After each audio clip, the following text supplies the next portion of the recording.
पैसा भी नहीं है, गे भी है, काला भी है.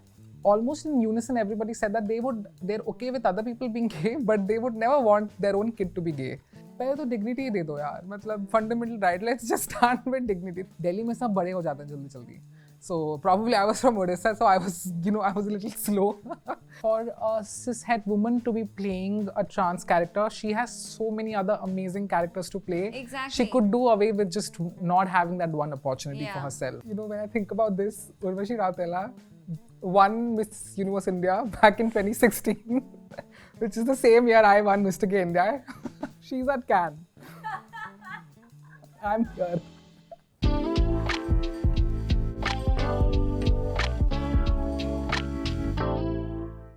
Hi Anwesh, how are you? Hi Bani, very well. How about you? Looking gorgeous, by the way. Thank you. You're almost you twinning too. with the shoes as well. Love it. I think This is the we're like, universe making it happen. connected soul-wise. But Anwesh, what a great time to actually have you, and we've been aching to have this conversation with you. So we're very excited. Thank you for coming, and I have a feeling this is going to be a very fun chat. Thank you so much for having me. This is going to be an intervention for you. So I'm happy to have this intervention with you as well as the team here. Yeah, Here to add some color to the studio. love it. Love Some color love to it. your beige. Yes, why not? That's how we'll complement one another. Exactly. So, Anwesh, you've been a public figure, and you've spoken very openly and honestly and candidly about your journey. I want to start from the beginning and ask you, what it felt like to actually come out to your family, to your friends in your teenage years, because you were so young at that point in time. I think for any queer person who is in that process of coming out, more than coming out to your parents or your family or your acquaintances, what is more important is that you come out to yourself first and you embrace every odd thing that comes with it. Because it is a very foreign thing for any kid who is growing up watching Kahani Ghar Ghar Ki, kyunki saas bhi kabhi bolti hai every night. Yeah. And then all of a sudden you come across this fact that, okay, maybe this attraction that I'm feeling towards men, for me at least, Yeah. is not a phase. It's Yeah. not going to go away. It's going to stay with me. And for me, it was a massive hit to my self-esteem, and I felt awful about myself. I didn't want to live, in fact. It was rather dark at one point where I wanted to kill myself. And for a 16-year-old to question, your existence, why you're here, these are really like bizarre things happening for such a young person at such a young age. So, yeah, it was really, really difficult initially for me to understand and have that vocabulary. Yeah. And where do you find even that vocabulary? Yeah. At least I believe that I had the privilege to have access to a dial-up connection. So I could go up on the internet and look for what is gay. Yeah. And what is LGBTQIA+. I think IQA+ तो तब था भी नहीं, तब LGBT था ज़्यादा. Correct. And ज़्यादातर gay ही था. All the conversation was happening around being gay. Yeah. So, yeah, I think that's just how I started having these questions in my head. And more importantly, before coming out to my parents, I wanted to embrace this idea of being queer entirely myself so that I can stand my ground and have a conversation with my parents when they ask me what is gay. Yeah. And I, in fact, remember having my first conversation with my sister at night, at like 11 p.m. at night. We were all sleeping and I was bawling and crying and I was just telling her, मुझे gay नहीं होना है. I don't want to be queer at all, because all I had seen that was queer on popular television was this person who was not even treated as a person, to be very honest. Was a butt of all jokes, was a mockery, was a crazy caricaturist person who was a sex maniac or something, and was basically not looked at as an equal individual. And I had a massive problem with that, because I didn't grow up with that attitude in myself. I always grew up with this fact that I am as good as anyone out there. I'm here to make a difference. I mean, I grew up in a very, almost in a very righteous environment where I ought to do this. I'm going to be the change maker. I'm going to do this. I'm going to do that. Yeah. And when you want to be a change maker, you don't even see people like you making the change, then who is your reference point even? Agreed, 100%. So I had a really, and I didn't come from a very financially privileged background Yeah. per se, and therefore my parents, who basically, for them, me having that education, me having or being able to speak in English, they were like very proud of. उतने में ही वो लोग बहुत खुश थे कि चलो, at least our kids are able to do this that we didn't have access to. Yeah. And I'm grateful that at least they felt that these were things which were really important for me to learn, because that made me want to have a voice and Yeah. made me heard by a larger audience. Yeah. So yes, I think coming out to my sister, coming back to your question, coming out to my sister was okay. She was like, you know what, I don't get most of it, Yeah. but I'm fine with it. Yeah. And she had just started her graduation in Delhi University. She was in Miranda back then. So she had 2 or 3 of these, she was one of those kids जिसको पहली बार feminism के बारे में बताया गया है पहले semester में, English honors में. So she's all about, I'm a feminist, I'm here for my rights, I'm going to get hold of them. Yeah. So she had like 2 or 3 friends who also had come out as queer. So she was like, okay, ये भी gay है तो मतलब तुम भी हो सकते हो. हाँ. So it's fine. Yeah. But with my parents, of course, it was a different ball game altogether. I can only imagine, because to find that courage when you're that young, you yourself are so impressionable. You yourself are just finding, your footing, your voice, you're understanding your own, sensibilities, Yeah. and then to express that and to have the courage to tell your parents that, look, I'm kind of not, the way conventionally people are, and my choices are different, because I'm naturally built that way. That must have been a very treacherous experience, to say the least. It was awful. It was rather awful. Now, when I think about it, I just laugh it off. Yeah. Because I think when life gives you lemons, you have to make a lemonade and move Yeah. on. And a Yeah. lovely pink lemonade for that matter. Yeah. But I think initially, of course, there was just a complete void, and I didn't even know the direction that I was going forward in was whether it was the right thing to do or not. Yeah. But something within me, I always feel that there is this, some force out there which sort of kept telling me that you're doing the right thing, and we should just keep going. Yeah. Even if there are no people supporting you, which is actually a very difficult thing to do. When you are in a classroom, for example, as a 15-year-old, and everybody tells you you're wrong, even the closest of your friends who tell you that you're wrong. Yeah. And I did remember coming out to 2 of my closest girlfriends, and they said, Anwesh, तुम्हें पता है ना ये, this is a disease. Oh my God. And I was like, ये कैसी बातें कर रहे हो? But I don't even know where I had that courage from. But now when I think about it, I'm like, good job, Anwesh. Of course. Retrospectively, imagine a 15-year-old kid who's being told by, his closest friends that this is a disease. Yeah. And that kid then, having the courage to just be like, no, you're wrong. This is how I feel. This is what it is. This is, I'm right to be feeling how I'm feeling. So I think it is very courageous to be feeling like that. Absolutely. And to be doing it. But, speaking of friends, that was going to be my next question. When you came out, of course, as you said, first to yourself, then to your sister, and, the experience that you had telling your parents. Yeah. Of course, you came out to your friends as well. Did you lose friends in that process? Well, I didn't have many friends to begin with. I was gay and I was brown and I was the weird kid in the class. So, to be very honest, I think on a serious note, I was a very bullied kid. And I went through a lot of schools as well, because my father was in a job where he would get transferred very often. Yeah. So I kept switching schools, and somehow it was a blessing in disguise, because every time I would switch schools, I would be like, now things are going to get better. Yeah. But it just kept Keeps getting... the hopes up. Yes. Yeah. But it just kept getting worse over time, because obviously as, kids grow older or they're walking towards their teenage years, they become meaner. They don't become better. Yeah. Kids are mean. Yeah, exactly. Kids are mean. Exactly. So every time I would go to a new school, I would be like, things are now going to get better, but they would just end up getting worse than they were before. So I would end up actually not having as many friends. So all my focus in those days was actually just on my work. So I'd be like, I was genuinely that kid who wanted to get 99% in my 12th boards. I got 95%. Me too. but I was that weird kid who wanted to get 99%, and I used to dream of having my name in the newspaper कि मैं CBSE topper हूँ. Yeah. How do you feel about that? क्योंकि मैं भी ऐसी थी and I feel very loserish in hindsight because I have cried when I did not get 100 in math in one of my pre-boards.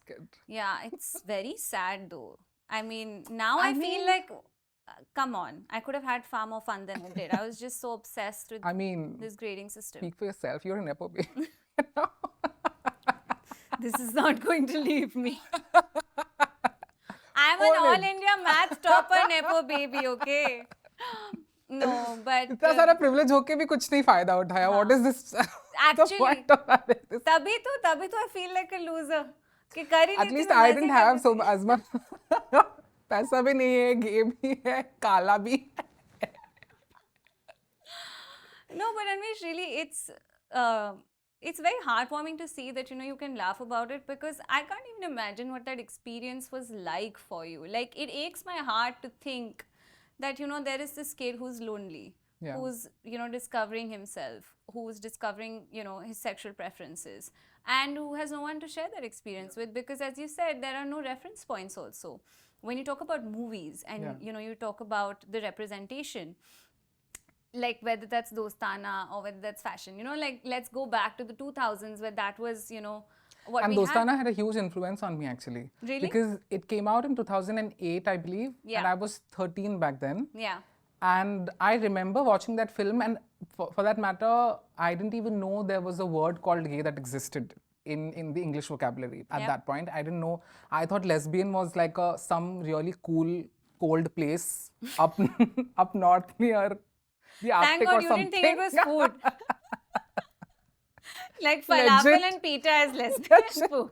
I think it was some kind of a bear or something, because lesbian bear, I don't know.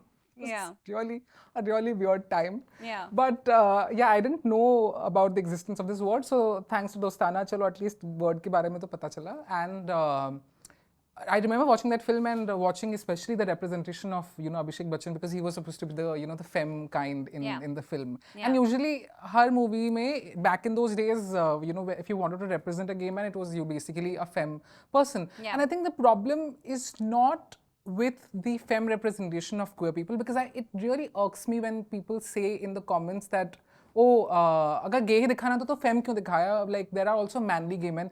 But the fact is, we need better representation of femme men. Yeah. Don't erase representation of femme men. That is literally femme erasure, which is a big problem. Yeah. There are gay men, or there are men who do happen to be femme, and we just need to have better representation of them. We can't completely do away with the representation, because that's not going to do any good for the representation of men overall. Yeah. And that is something that is a huge problem in India. People don't have problem with you perhaps liking another man, but they do have a problem with you dressing up in a certain manner, you having this femme demeanor. Yeah. Which, another thing that irks me, why do you put on this act? Like, I'm not putting on an act. Yeah, I enjoy wearing makeup. It is what it is. This is just me. Yeah. I mean, even the way I speak, for example, I mean, makeup is something that still came into my life much later in my life. But initially, though, like, I grew up just being a femme gay kid. And this is who I am. You can't just ask me to, like, not be myself. Yeah. Very irritating to me. No, I agree. And, speaking of exactly this, now we have influencers, right? We have male influencers, let's say, who are wearing makeup. Or there's Ranveer Singh, who's got his own kind of, aesthetic. And somehow we are not very close to accepting that in real life still. Like, we're okay to see it on the silver screen maybe, as long as it's on the internet, but our sort of response to, queerness in real life is very different from our wokeness on the internet. What is your take on that? Have you faced that, problem where people are kinder to you maybe on the internet and not as kind in person, or they behave differently? Yeah. I think to begin with, now that you've mentioned about Ranveer Singh, there are also a lot of other cis-het men who basically wear, femme representing clothes, or perhaps clothes that are not conventionally masculine, right? Yeah. And that is a talk of, a conversation of interest for a lot of people on the internet. And they're also widely accepted, at least on the internet, many a times, because, it's cool, it's edgy. But femme gay men, or just gay men for that matter, or queer people for that matter, have been doing this for a very long time. Yeah. And they have always been looked down upon. They've Yeah. always been mistreated. Yeah. And that to me is very bizarre how, you know, when a conventionally masculine man does it, it's just like so brave for them. Yeah. But when queer people have been doing this for many, many years, it's just awful, it's ugly, it's Yeah, it stands out. unattractive. We and all that. almost want to not accept it because it's not the norm. Exactly. Right? Yeah. So, And it also has to do with the fact that there are femme people who are doing this. If a masculine gay man also does it, it's somehow still fine, it's somehow still attractive. But a femme queer person doing it, yeah. I mean, Alok Vedmanan, for example, Yeah. Sam Smith, the entire conversation around his, you know, whatever he was wearing in one of his music videos was such a huge conversation on the internet. And everybody, like, together, and even queer people for that matter, have you know, said that he was looking ugly, it was so unattractive, he should stop doing all this nonsense. And it really breaks my heart because I still feel that on the internet there is a bubble that has been created where sometimes a lot of queer creators, we all have a certain kind of audience, right? Yep. So if there are 10,000 people following me, they are also following me because they're aware of my queerness and probably they enjoy what I have to offer as a content creator. So when they say nice things to you, you really start believing that this is all that there is in the world, that everybody is going to accept you. But the moment you step out of that bubble, that's when you start realizing that, okay, wait, I really was living in my own little coconut little head because this is not how the real world functions. And like we were just having a conversation about how, you know, women empowerment is a conversation which is legit for Twitter, but once you step out of the world of Twitter, you start realizing the same for even queer rights, that we don't really live in a very queer-friendly world. And as Bar Council of India has already said, that 99.9% of people in India don't believe that same-sex marriage should be legal. So probably you're one of the 0.1% of people. And I have to do a lot to please the 99.9%. No, I can understand. And what a wasteful activity that is, because imagine having to live your life pandering to just what happens to be majority, right? Like, that's no way to live. And we as cisgender heterosexual people don't even understand the extent of that privilege. You know, like, I don't even know what it might feel like to be 15 and, you know, to just understand my own emotions at that point in time and think that I'm an outlier. How do I come out, you know, and tell people that maybe I'm an outlier, maybe, you know, these norms and the social conditioning that we're all victims of are not something that is acceptable to me because it just doesn't come to me naturally. Like, that's a very tumultuous experience to have for a young child. And growing up with that, and then kind of, let's say you go from school to college, you know, and then there's bullying there as well. Anwesh, what is the worst thing that somebody has said to you while bullying you? Things like, I don't deserve to live. Something as simple as that, which is not really a simple statement. It's a really unfortunate thing to say to someone. And I very well remember having a conversation in one of our communication classes in college. It was one of our first semesters. And I wanted people to have a conversation about what they would do if they get to know that one of their kids happens to be gay. And I had just come out to myself at that point. I had not even come out to my parents. And almost in unison, everybody said that they're okay with other people being gay, but they would never want their own kid to be gay. And that actually is a very homophobic thing to say. Yeah, 100%. It's almost intrinsically being homophobic. You're not extrinsically saying that you're gay, I don't like you, but you are intrinsically believing that you are lesser than me, and therefore you actually probably don't even deserve to have the seat next to me. And I have been made to feel that multiple times. I remember, you know, asking one of my teammates back in college for his number, and he just refused. And I remember I actually overheard him having this conversation with another one of my classmates, where he went and he said, "Yaar, kaise log number puchne aa jate hain," and like things like you know, things in those lines, and it really hurts. Really, genuinely hurts. I can't even imagine. Actually, I was going to say I can only imagine. And the truth is, I can't even imagine. It really is that bad. It's awful when everybody believes that you are wrong and that you are lesser and you have to work. And I feel like dignity is a fundamental right. Why do I have to fight so much to be treated like an equal, dignified person? Yeah. Why does it have to be so difficult for me and so much easier for you to just be? You're just a cis-het man Yeah. living your comfortable life. And for that matter, even, I mean, why even it's almost narrowed down to men, like people in general. Yeah. Because a lot of girls have also said very mean things to me. Back in school, I remember we were reading about the reproductive system, and one of the girls just casually she was sitting next to me and she was like, "Do you have it?" And this another guy, I had just bent down and I was working on this code in my classroom, and he literally held me, पीछे से आया, he held my waist and he started humping me right in front of the class, and everybody started burst out in laughter. And it was so funny to everybody. And I was like, can you imagine that happening to a girl in a classroom? Like, how embarrassed would she be and how angry everybody around would be that that happened to her, with her. But it happened to me and nobody said anything. And I felt so grossed out, and I didn't even understand because I was so young that I didn't even know at that point, like, what is humping even. Yeah. And a lot of queer people have like a little bit of a delayed adolescence because we don't understand a lot of the regular, feelings that we have towards the opposite, sex, right? So it's very funny for me when I was growing up. I didn't understand a lot of references that a lot of my guy friends were also talking about. And Delhi mein sab bade ho jate hain jaldi jaldi. So probably I was from Odisha, so I was a little slow. And like I said, I came from like small town India. But apparently the government of India believes that I am urban elitist, so probably there's a little bit of a gap there. But yeah, I mean, it was just awful. And like I said, I really wanted to genuinely kill myself at one point, and I would go and have this conversation with myself every night after my parents would go off to sleep. I would go off to my wash basin, and there used to be a phenyl bottle right next to it. And I would every night contemplate, shall I kill myself today? Shall I just drink it and get over with it? And trust me, at that point, it really felt that maybe dying is a better option because there is absolutely no hope. And every time I think about it also, it really breaks my heart that I had gone through that time where I didn't even feel it was worth living anymore, because that is exactly how the society is built, the societal structure is built, and that is exactly how every queer person feels when they go through that entire phase of being bullied. And it is so intense, and every time a queer kid kills themselves, I feel for them because I know exactly how they felt and I know exactly why they did that to themselves.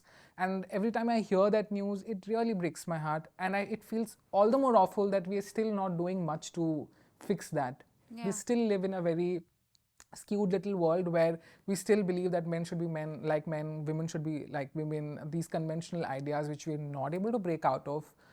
But that is what the reality is. And I have reached a point where honestly, I'm tired of fighting. I'm not here to fight the rest of my life. Yeah. How much do I And have why to? should anyone have to fight? I mean, just for basic dignity, respect, your right to be who you are, one shouldn't have to fight for that. Yeah.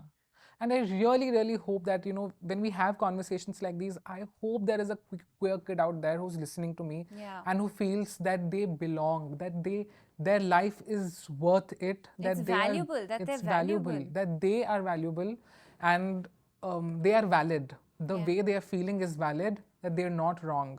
And it breaks my heart that so little has changed since I was, a teenager. And I was a teenager like 10 years ago, and still things haven't really moved the way they should have. It's very interesting you say that because one perceives that things have changed a lot in the last decade, right? You would know this better than me, as you are surrounded by your friends who may be queer, or you get to hear stories from people who are queer. And we may feel that there is, as you said, this cocoon of like urban India, digitally savvy India that says we'll show up at this pride parade, or that we are here for one another and we're fighting this together. And that's still such a small population, because you then penetrate to tier 2, tier 3 cities, and this is not the same story, right? We can't look at just Mumbai, Delhi, Bangalore and think, oh, this is India. Forget the world, I'm just talking about India right now. For an Indian kid, as you said, you came from Orissa, and the world is very different. Yeah. You know? I mean, we grew up watching like Set Max and Z Cinema back in those days. That's Yeah. all that we watch. And whatever we watch in those films, these films really have a huge impression on us. Yeah. I mean, I genuinely believed my world was just like the movies Yeah. growing up. And which is why a lot of queer people in India are also very queer phobic. In fact, probably more homophobic and more transphobic than, probably allies Yeah. are. And that is because we grow up in, a societal structure where we're told that there has to be this clear distinction, that you have to dress up in a certain manner, that you have to present yourself in a certain manner. And that cis-het narrative, that heteronormative narrative, as we Yeah. say, really penetrates your head, and that you start believing that this is the only right way. And therefore, if I am deviating from that narrative, I'm wrong, and I need to fix myself, or I need to call the other person wrong so that I feel righteous. And that happened with me in school especially. There were multiple queer people who I knew were queer, but they hadn't come out. And they would gang up with other boys in the class and they would call me out because they also felt righteous when they did that to me. It was probably their own insecurity. Exactly. That they were kind of projecting on to you. But it's very harmful. I mean, what if I had killed myself? Yeah. It was very much a possibility. Like, homophobia has very real consequences and people don't understand it, like just casually under our breath we say stuff and that can really wreck a child, and it's greatly unfair. The other thing I really wanted to ask you was, because I think it's very important for everybody to educate themselves on what you think, people who are not queer just say very casually under their breath that is greatly homophobic, but just gets passed as, let's say, humor or banter or whatever. Like anything that comes to mind which you just feel ke, listen, this is homophobic, आपको समझ नहीं आ रहा है, but ये बहुत गलत चीज बोल रहे हो आप. I think the very fact that this entire conversation that we're having around same-sex marriage, and so many people have so many things to say, like, आप ज़्यादा मांग रहे हो, थोड़ा सा इनको दे देंगे थोड़ा right. And I have legit read comments on the internet where people have had long elaborate conversations about ये लोग बहुत ज़्यादा मांग रहे हैं, इनका बहुत ज़्यादा हो रहा है, पहले इनको थोड़ा सा Section 377 was read down. And for that matter, just for the record, Section 377 does not give us the right to marry. A lot of people think that, अब तो everything is hunky-dory in our country. Section 377 just made gay sex legal. That's all that it did. And for that matter, anal sex, even for cis-het people or cisgender heterosexual people, was also illegal. So if people were having anal sex before 2018, it was illegal. But all that has just been legalized. That's all that Section 377 did. And it's so bizarre to me that we are not asking for more. We are asking only for as much as you do. And that upsets so many people. And my parents are not able to understand, we were having these conversations with them. I keep having this conversation about, maybe I'm not sure where my life is headed, because I want to be able to, I'm reaching a point in my life where I would want to start having thoughts about, probably marrying or settling down, having my life sorted out in the years to come. But I'm not able to have that vision for myself while I'm here in India, because I don't have a very fundamental right to marry. I don't have a very fundamental right to adopt or be a parent, for that matter. But I can be a dog parent. Thank God for that. I hope that outside of being a dog parent, this changes. And I hope that every person has the right to marry, whoever that they want to marry. पहले तो dignity दे दो यार, मतलब fundamental right. Let's just start with dignity. थोड़ा respect दे दो, थोड़ा dignity दे दो. मतलब मुझे इतना fight नहीं करना पड़े. Because every time I go to a new place, I also don't like it when people assume that I'm like, straight, for example. I mean, who would assume that I'm straight? But obviously, when I meet people, out, and they just assume that I would have a girlfriend, or they would assume that I would be ready to, my parents would be looking out for a girl for me. And these are also things that make me a little uncomfortable, because I feel like, I'm not able to really bring my 100% to them when having a conversation, things like these. And we still have very bizarre homophobic, ideas that, all gay men wear pink, and which, by the way, is a beautiful color, and I think pink is everybody's color. And the entire narrative about queer, especially femme gay men, putting up an act. I'm not putting up an act. Don't ever tell a queer person who happens to be femme that they are trying to be like someone or they're trying to be something. I'm really not trying to prove any point. I'm just literally just being myself, wearing what I want to wear, Yeah. minding my own fucking business. Yeah. And you know, thank God for, you know, really great icons like, you know, like a Freddie Mercury or a, you know, Grace Jones. Like, these are all people that I looked up to, and they were honestly my point of reference when Yeah. I was coming out. India में तो क्योंकि नहीं था ना. था ही नहीं कुछ. We've been so transphobic in our movies also. Like, Yeah. I think the trans representation in Bollywood has also been very messed up. Like, no accuracy whatsoever, almost caricaturish. We've mocked them. It's really unfair. And that's happening because we're not hiring trans talent. Yeah. And we also make cis-het people play trans roles or play queer roles. And I know a lot of people get irked by, you know, this question about why do we need queer people playing queer, you know, characters. I mean, there are so many, like, women have been playing these different kinds of characters. It's fine, like, it's just acting. But you have to understand that this is also about giving opportunity to a misrepresented community, to a Correct. lesser represented community Yeah. as well. So when you have an opportunity that could be fulfilled by a queer person, give them that chance. Yeah. Because you are going to give them a chance to have a better life as well. Yeah. You know, people will be able to pay rents if you give them that opportunity. Yeah. But for a cis-het woman to be playing a trans character, she has so many other amazing characters to play. Exactly. She could do away with just not having that one opportunity for herself. No, I couldn't agree more. I think that's absolutely correct, because at the end of the day, trans people can play trans people and they can do justice to that role, right? It is the most accurate representation. In fact, let's say there's a person who's a writer. Yeah. I think a trans actor can educate the writer also if there are certain nuances that are not Exactly. applicable to them, right? So I think trans people should play trans people because, you know. And gay men should also play gay, Yeah. gay characters. I open to acting in movies.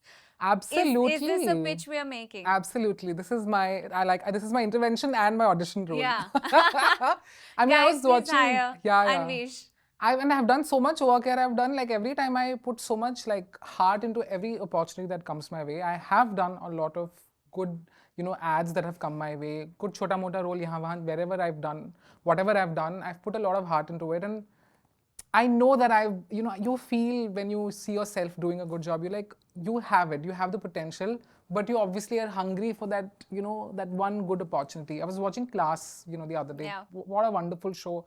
And they have queer characters, and I'm like, yeah, when are we going to have, like, really, we have such good, you know, roles being written for gay, you know, queer people overall, but why can't we just have queer people play them? And that's the only way they're going to be accepted by the larger masses, right? It's happening in the US. It's happening with a show like Pose. Yeah. When you watch that show, for the record, anybody who's not watched it, please go watch it. In that show, it's the representation of trans people, the way they were treated back in the 80s and the 90s, and it's so beautifully done, so beautifully said, because it is actually the real life story of a lot of people in that film. Yeah. In that show, they're basically all these, you know, black, you know, trans women who've basically lived on the streets, and they are telling their own stories via that show, and it's just so, you know, beautiful and amazing and fun and exciting. I think there's a beautiful queer culture that needs to be told. Yeah. I also feel that we don't have to put the entire onus on just Bollywood to do it. I think we as queer people also have that responsibility. If I, at one point, you know, via whatever reason, so say for example, me winning a Mr. Gay India gave me that little, you know, push that I needed in my life to, you know, have a little more privileged life, so that I could have better opportunities, access to better, you know, speaking opportunities or acting opportunities or whatever kind of opportunity. Now, if I have that opportunity, I have to use it and, you know, showcase queer people and queer culture in a better light. Yeah. And that's what I do with my own series, the Melanin Everyday series, where I basically use cyber fashion to talk about, you know, queer stories. I basically put myself in these really avant-garde clothes and these crazy couture outfits, and it becomes a talking point for a lot of people to, you know, talk about, okay, why is he wearing that? And every time I put myself in a certain garment, there is always a story behind it. Yeah. I don't just put random clothes on myself, and I talk about it, but I don't think people read it on Instagram. But I still put an effort, and I, you know, think through what I'm putting and why I'm sharing that piece of art. But it's so great that you're doing it because, of course, you know, you mentioned that, you know, winning Mr. Gay India was a stepping stone for you. It was a great accomplishment. And you know, the thing is that for women who win pageants, there's a straight cut path, right? We know where that's going to lead them. We know that, okay, you could get modeling assignments, you could get a Bollywood break, you could do, let's say, you know, some reality TV show, whatever. What do you get from it? You know, for the record, every time, you know, when I think about this, Urvashi Rautela won Miss Universe India back in 2016, which is the same year I won Mr. Gay India. She's at Cannes. I'm here. This is a good place This is to a be, this okay? is a good place. This is not Cannes, but it's a good place. This is a good step up, I guess, from the streets. At least I'm not on the street. Making money on the streets, but I mean, Yeah, but this is a good step up. But yeah, I mean, I think, but that also, what I just said, that just gives you a little perspective, right? Of the kind of, I mean, even what the kind of opportunities that she's had, for example, right? She's had some really good films to do. She's, you know, to be very honest, she's living a really amazing life. Of course, that's her hard work as well. But it also showcases how a lot of cis-het people who win pageants are also given out a lot of good opportunities, well-paying opportunities. They're all A-list celebrities. They're all VIPs. Let's face it. Yeah, 100%. And for me, I remember we didn't even have sponsorship at that point when I went for, when I won Mr. Gay India.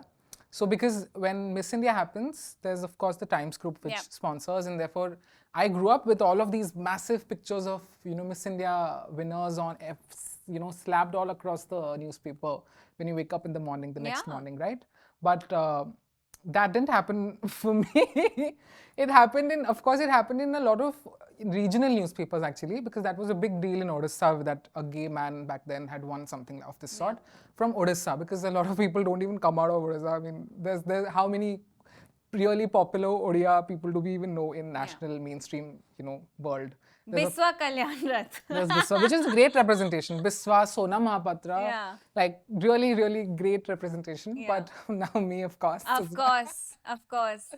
But yeah, I think I really had to fight for it. And Sushant was really a huge help. Sushant, who's also now known as, you know, the legendary Rani Kohinoor. Well, she is my mother, really, in the truest sense of the word. And what an icon, amazing, incredible amount of confidence. And I really learned a lot about confidence from her. She really believed every time she goes out doing anything, she believes that she truly is already convinced that she's the queen of the world.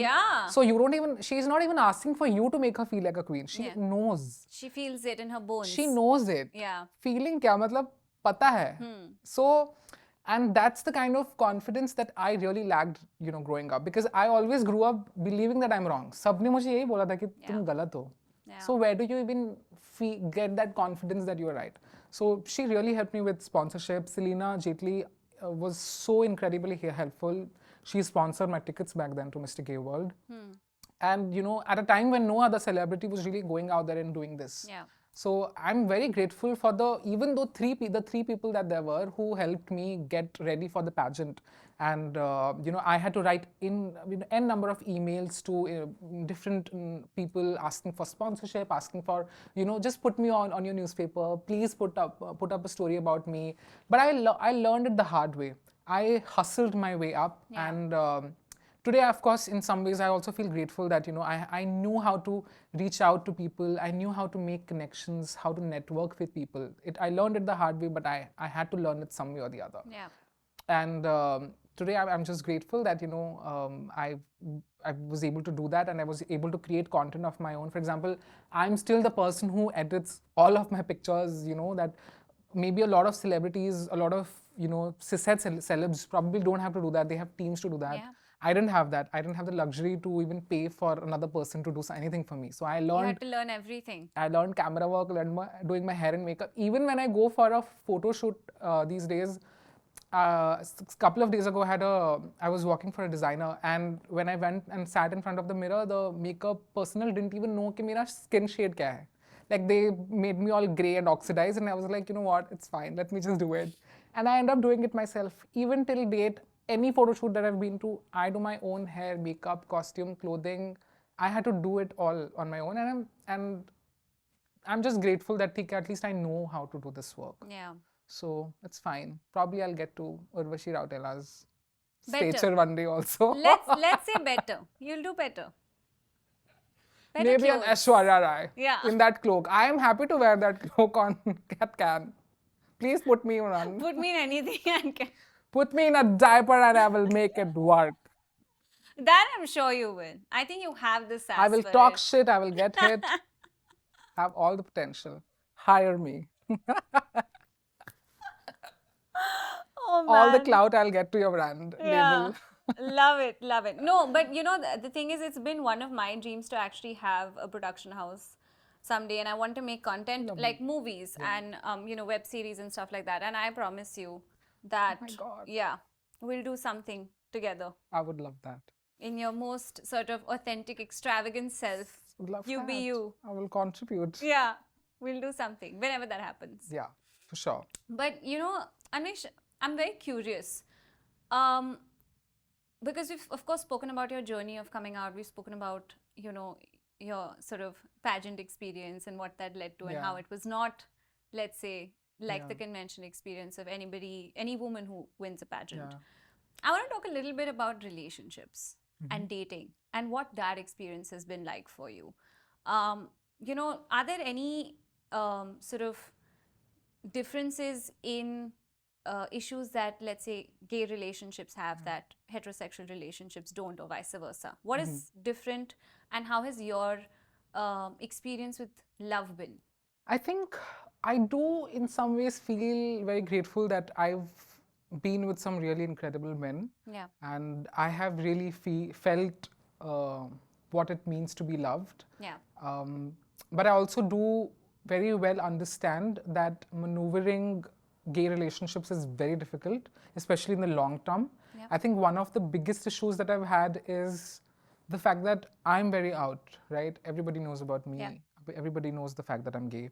But many a times when I'm with another person, they almost every time happen to be a closeted gay, individual. Yeah. And I think being with closeted men in a relationship, I don't know how it is with two closeted people being together, but when the other one person is so out and the other person is not, I've had some really, really difficult situations to maneuver through, and it's tough, especially in the long run, because I remember this one picture that had made its way to the internet with one of my ex-partners, and their parent came across it, and they found out through that picture that they were gay. And they were not even Indian.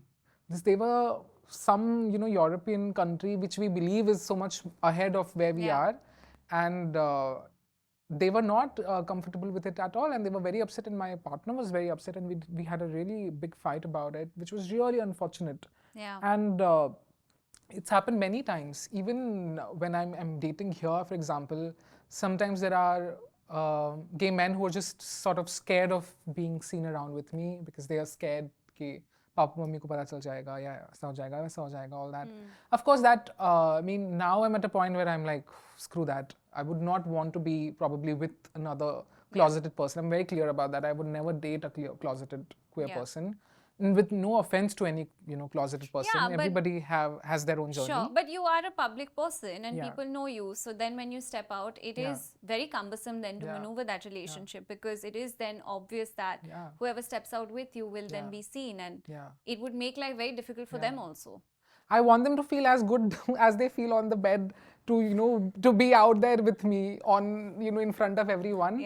I think and that it's really heartbreaking to me every time that happens, and I hope that gets better. Yeah, I hope so too. I really, really do. Tell me something. Have you ever introduced your partner to your parents? Always. Every time I've dated someone, my parents have always known them. In fact, my nani also had met one of my partners. And, my nani, of course, she doesn't understand a lot of it, but she's still fine with it. She doesn't get it, but she's fine. And I think that's so cool. That's just amazing. And my parents have always been okay with all of the men that I mean, I am a bona fide hoe. So I have been around, like I said, on the street. But I have to say, you're not the only person who has come here and said this. I don't know what this chair does to people. Leads to I too many mean, confessions. yeah, Yeah. probably. I think it's you. It's my vibe. Yeah. Am I You make hosting an you're making intellectual people, coffee with Karan? you're making people too comfortable. Too comfortable. I love it. I love Me it. too. But are you dating currently? Can we ask you that question, or would you rather not talk Ooh. about it? That's okay. You can say no, I It's would just rather friends. not. Oh, just Whoever friends. I'm with. I love how this conversation has gone from like so deadpan serious of struggles to Urvashi Rautela to this. Yeah. Very Only iconic interesting. references. Yeah, very interesting conversation. Yeah. I was hoping to get a little bit of clout that Urvashi gets. Yeah. 5 million followers? How many? 24 million follower. Most beautiful woman. I want to be the most beautiful woman. I hope I get 1% of the clout that she gets. We're putting it out in the universe that Anwesh gets 1% of the clout that Urvashi Rautela has, or better. Honestly, जितना whoever her sponsor was, उसका तो मुझे 1% सच में दे दोगे, I would wear a lovely outfit and show up at Cannes and walk that fucking red carpet. Yeah. Make it work. हम ढूंढते हैं, हमको मिलेगा कोई तो हम This बताएंगे. is, yeah, this is a cry for help. My cry for help, not yours, of course. You are sorted. Red bottoms. So, Anwesh, we know you like All About Eve, but have you seen Auntie Eve? I have. Love her. Love her.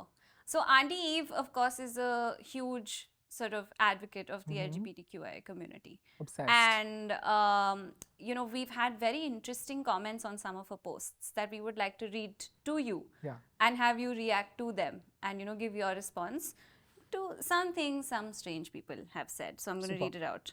So, we had done a post on marriage equality and, why same-sex marriage is something that we should all be rooting for. Yeah. So, some people... Not what the Bar Council of India believes in. Yeah. We are the point one. Point one. So, somebody said, why should it happen? What is the need of it? Same-sex relation will destroy ecosystem. We have great culture, don't spoil it. Love that. Love the fantasy. I mean, I'm here for the fantasy. If you believe you're correct, that's all that matters. That's all that matters. It's one of the other comments says, the auntie said children's will be happy. How can you make babies with same gender? And if this system continues for years, then there will be no production. Absolutely. I mean, we are a 1.4, right? 1.4 billion and counting. 140 crore ka population hai hamara. But of course, it's going to be difficult. I mean, production kam ho jayegi. But I mean, does sex have to be always about reproduction? It can also be about recreation, right? Yeah. I'm here for the recreation. Very nice. बच्चे तो मुझसे नहीं संभाले जाएंगे यार. वैसे भी people already believe कि मैं तो नहीं संभाल पाऊंगा. I'm queer and all that. ऐसे नहीं बात. I believe you can. 0.1%. We've got a lot to do to make 99.9% people happy. I think what I'm wearing also have upset anyway 99.9%. You have made Pranav Misra very happy. That I will say. This, I mean, just putting it out on record, obsessed with Pranav Mishra, Pranav Kirti. That's his Instagram handle, right? Yeah. Obsessed with him. I mean, God. Like God level shit. We will tell him. Yeah. We will tell him. Please let him know I'm obsessed with him. I love him. Okay. I saw him once at Fashion Week and I was just like, oh my God. Like he's as beautiful as he is on Instagram. How is that even possible? He's very sweet also. You can give him my number. Love it. Okay. So digressing from Pranav focusing. To comment number 3. जब orphans को adopt कर लेंगे सब लोग तो orphans को parents मिल जाएंगे फिर वो ऑर्फन नहीं रहेंगे फिर वो ऑर्फन बड़े होके सेम सेक्स मैरिज करेंगे और ऑर्फन को अडॉप्ट कर लेंगे फिर नेक्स्ट जनरेशन किसको अडॉप्ट करेगी तब तो बढ़िया है ना सोल्यूशन ही मतलब प्रॉब्लम ही खत्म हो गया world population crisis has been solved हाँ and then there are like everybody is being taken care of by someone that's great like I worked in a lot of orphanages and orphanages are not the best place to honestly grow up it's an unfortunate reality in our country and I think तब तो मतलब she's already given the solution to all मतलब she set the problem and then stated the solution he भी हो also. सकता है कुछ कह नहीं सकते आंटी के बहुत absolutely he she they of that Acha, children adopted by homosexual parents are going to be so much more bullied than you'll ever know.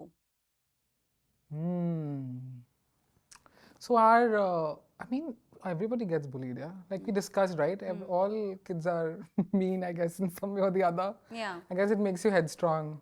Tab to badhiya hai. It's not like life is going to be amazing for everyone. Life is not easy for anyone in general only. Yeah, I Life think is it's tough. So it'll give you the gall, the gumption, the nerve. Yeah. And I'm here for it. Yeah. Here for the Love fantasy. it. Love it. You know, one more thing that we kind of wanted to ask you Yes. was that, you know, even in Hindu mythology, there has been homosexuality and Ji. its representation. Yeah. As you were discovering yourself, did you find yourself digging into that just to know a little more, to discover a little more? What is your view on that? Well, to be honest, I did grow up watching a lot of Mahabharata and Ramayana when I was TV wala? TV wala, of course, and it was huge. Yeah. Jab aata tha, sab Sunday ko 10 baje, everybody used to watch the same show. And I do remember watching like Shikhandi's character, and I think it was very interesting. I'm not sure how.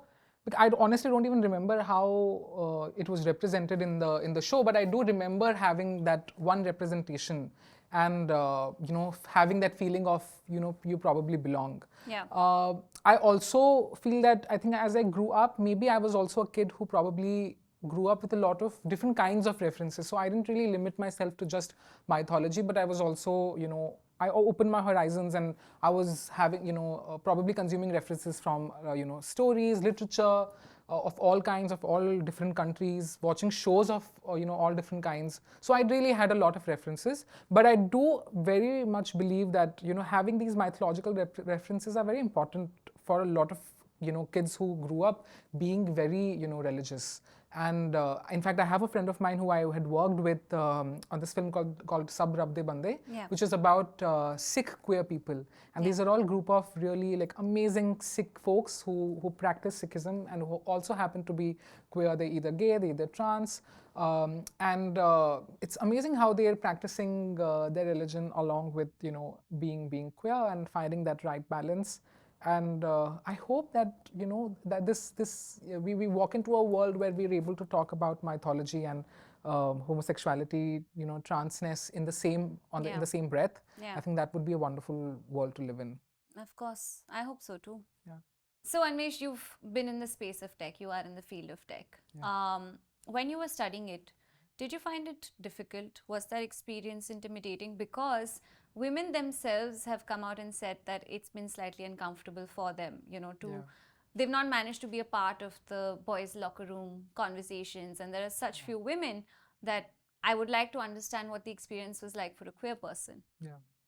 Yeah, you're absolutely right. I was very, very intimidated when I realized that I was going to make this choice of getting into an engineering institution.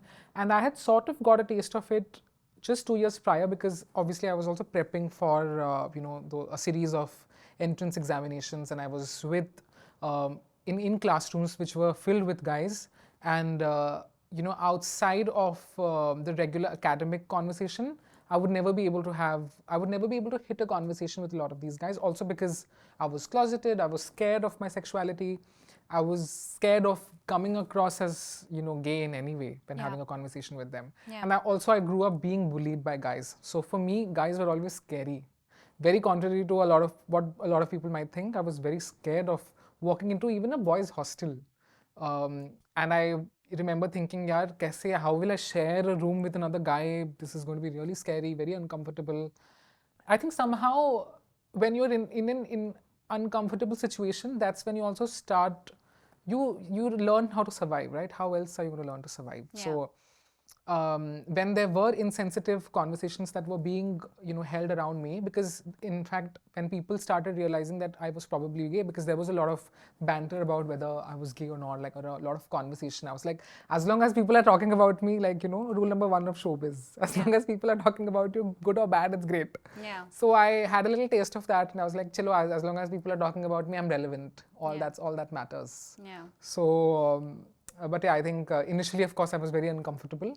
But eventually I realized that I will have to fight it. This time I was not going to bow down, which I would often growing up. So every time someone had something homophobic to say, I would actually put my foot down and be like, you know what, I think that's quite that's a little uncomfortable to hear or listen to. I really think we shouldn't be having this conversation. I do not encourage any form of like queer jokes, homophobic jokes, because sometimes those jokes are fine when you're having it with another queer person, but when you're having it with a group of straight people, and I think this is something that a lot of straight people don't get, that why are you so like, upset, sensitive about these queer jokes? It's because we haven't reached that point in time in our lives where we can have a very healthy conversation around homophobic jokes.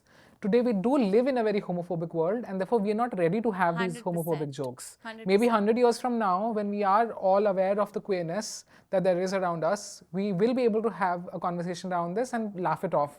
And queer people will laugh with you. But today you are laughing at queer people, and that's wrong. Yeah. So those are conversations that I actually actively had, and I think after a point, the guys were really scared of me, and I loved that.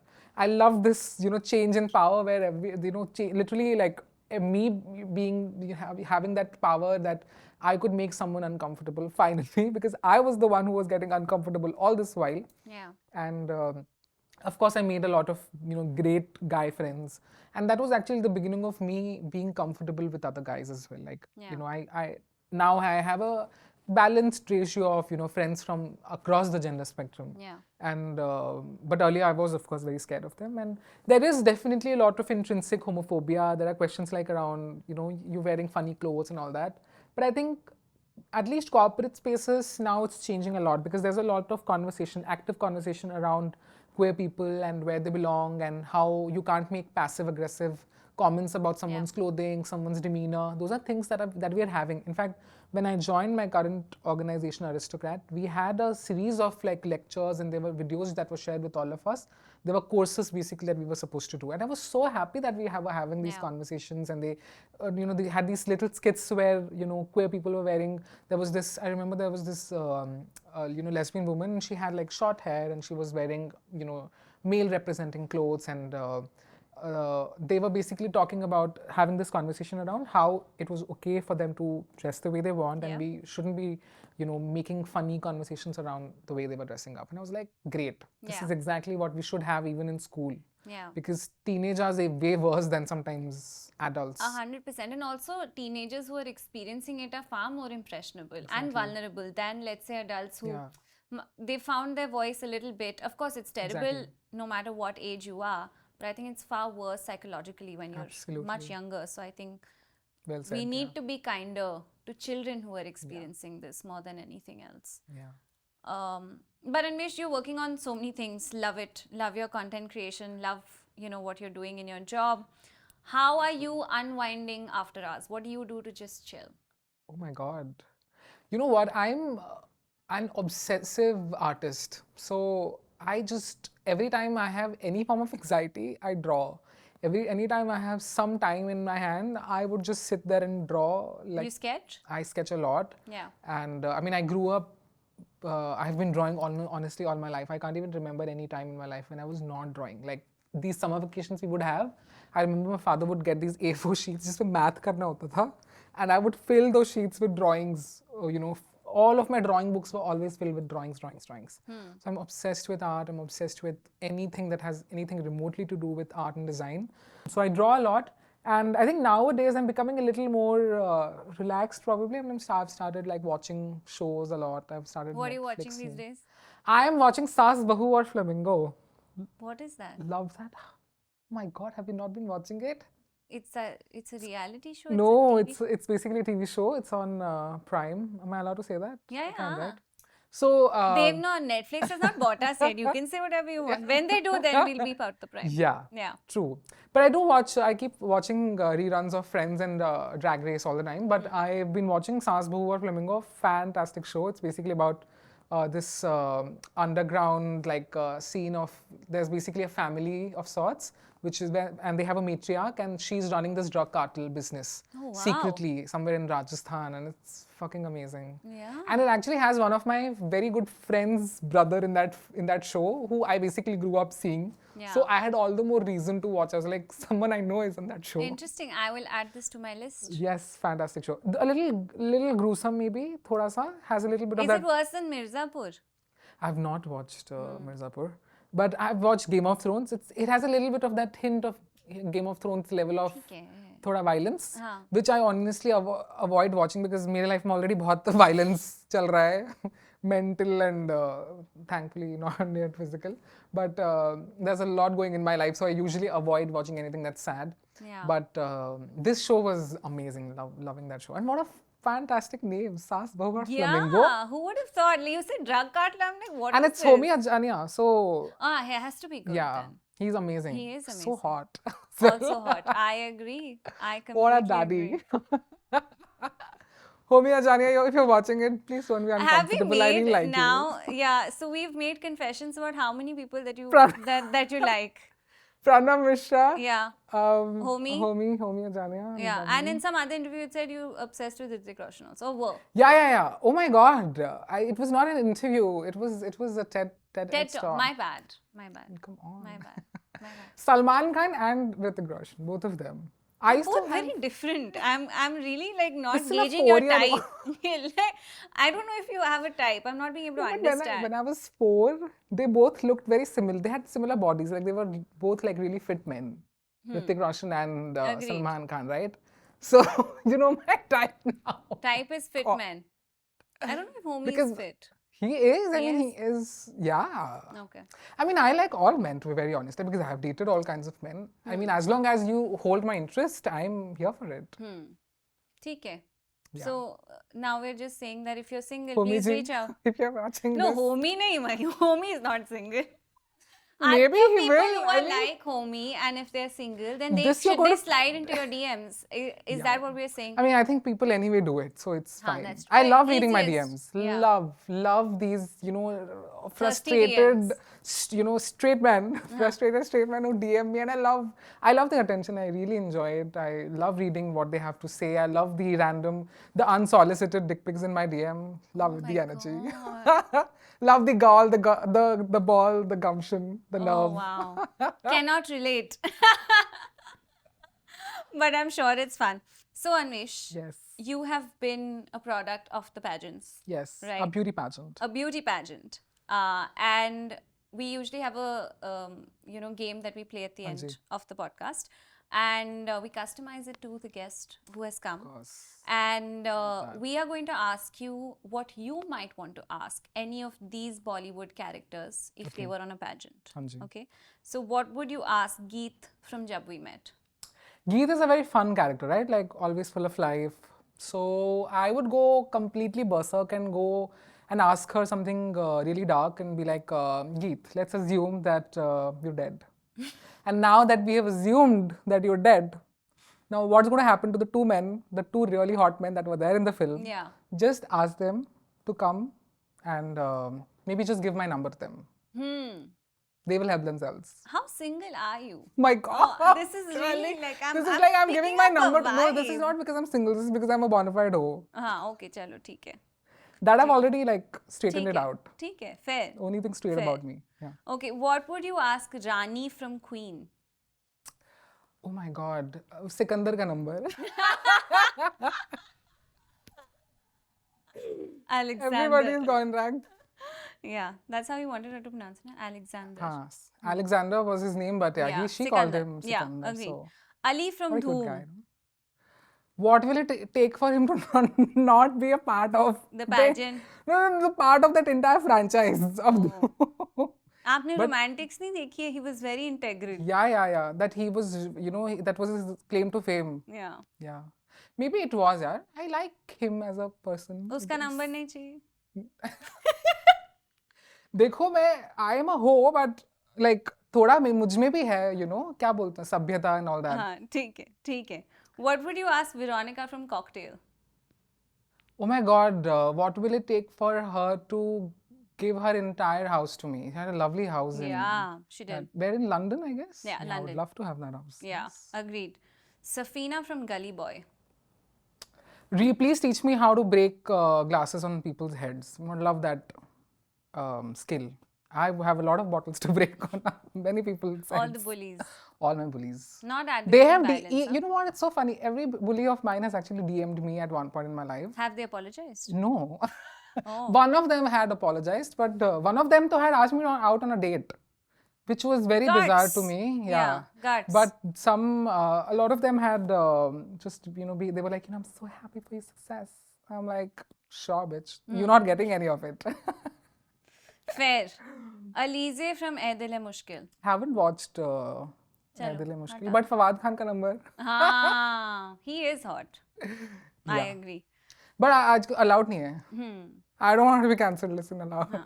ये इतना सब बोल के now you are saying for Fawad Khan you're going to get cancelled. नहीं जाना मुझे.